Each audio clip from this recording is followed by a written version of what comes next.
Hello, good morning. Welcome to your daily hope booster video. Today is Saturday, the day after my birthday. Thank you everyone who called and FaceTimed and put Facebook messages and Instagram messages. You sure know how to make a girl feel good. Today's Hope Booster video is something I always do around my birthday, and that is set my annual goals. So when I was a kid, Dad instilled in all of us, my sisters and I, that goal setting was kind of the only way to get big things done, but also to get little things done. I remember I had a book report that was due like a month out, and so he sat me down and we looked at the calendar and we figured out when that book report was due, and then he worked backwards from there, helping me to identify all the little steps I needed to do to complete that book report on time without having to procrastinate or rush or any of that. You know, all the things from reading the book to making the notes on what I wanted to say and writing a first draft and having it edited and all of that. And he really taught me that goal setting was the only way to go, and you needed to break down those goals into bigger things. Or into smaller things. And now that I'm, 41 now, I still use goal setting as a really big part of my life. And goal setting is also a really big part of hope. As we know, hope theory is goals plus agency thinking plus pathways thinking. So hope, that expectation of a future positive result, starts with goal setting. And so that's why I do it around my birthday. I set my personal goals around my birthday. Lots of people do New Year's resolutions. Lots of people will set goals in September when it sort of feels new for them at that time. I like goal setting around my birthday because it is personal to me. There's no expectation of anybody else counting on me, wondering about it, pressuring me for identification or achievement of these goals. They are truly for me. And I really believe that goals should be personal and intentional and really speak to your intrinsic motivation, which is that agency thinking part of hope theory. So that's why I like to do it at this time of year, because it's really personal to me. My favorite part of goal setting at this point of year, or this time of the year, is to look back at the goals that I set last year and to see if I've accomplished them. There's some mix of disappointment or surprise, pride, to see how many I have or haven't achieved.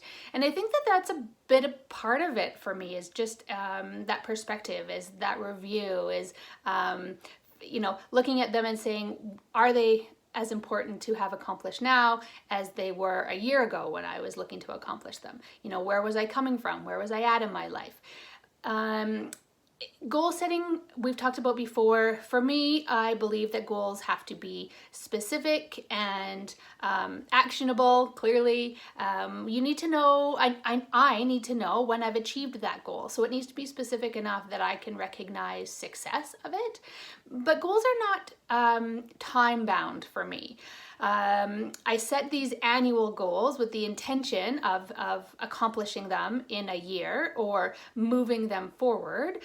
But the disappointment doesn't happen if I don't accomplish them that year, because it is about the progress and the growth towards the goals, how I've grown as a human as I work towards them, how that goal might have changed over the year and what that objective might look like for the future.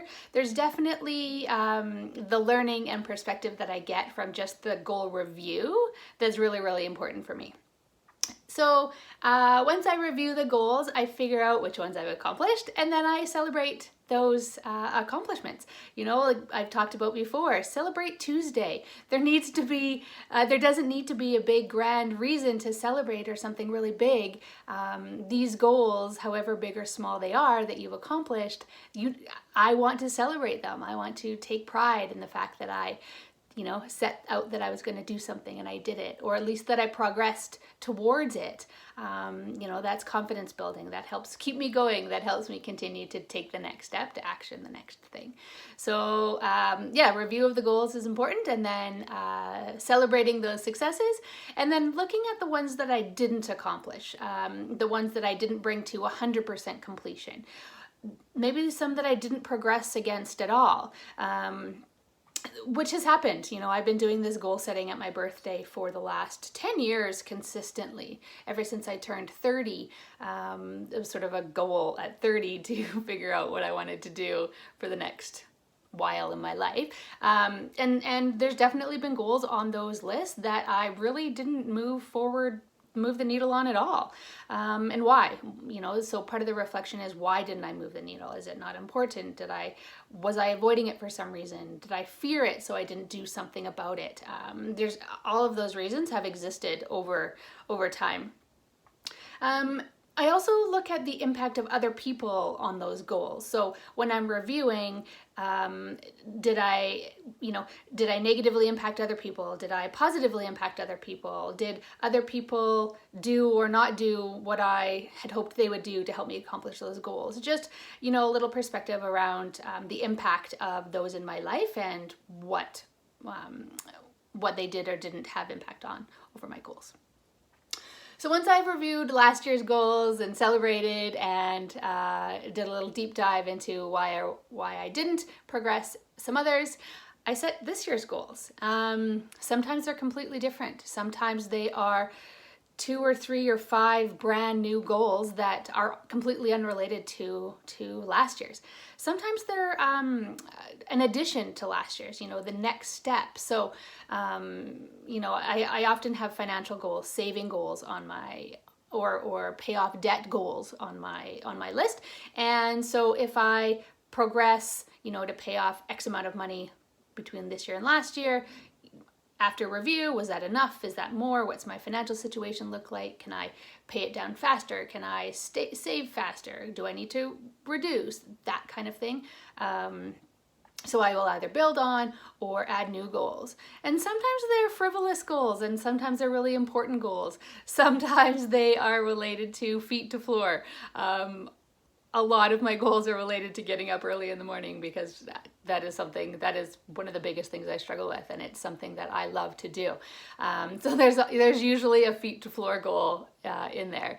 There is often an educational goal, so something new I want to learn, or a course I want to take, or last year one of my goals was to read 52 books, you know, 1 book per week, and you know, so there's usually educational or learning goals. There's often personal growth goals. So, you know, do I want to get in touch with more people on a regular basis? From Emergenetics, I don't have a preference in social thinking, so I don't naturally intuitively relate to other people. And so one of my personal goals is always, how can I better build my ability to relate to other people? And so there's usually a social thinking kind of relational goal in there as well. So I usually break down the goals into kind of categories and things that are important to me today, and then I set those goals. And then I make those goals alive, public. I keep myself accountable to accomplish those goals. So sometimes I talk about them with my husband. Actually, that's something that's kind of important. So these goals are personal to me. I get to choose who I get to share them with. I get to choose if I want assistance to accomplish them. I get to choose if I talk to my husband about them and encourage him to set his own goals in relation to or independent of. And depending on the year, it goes both ways.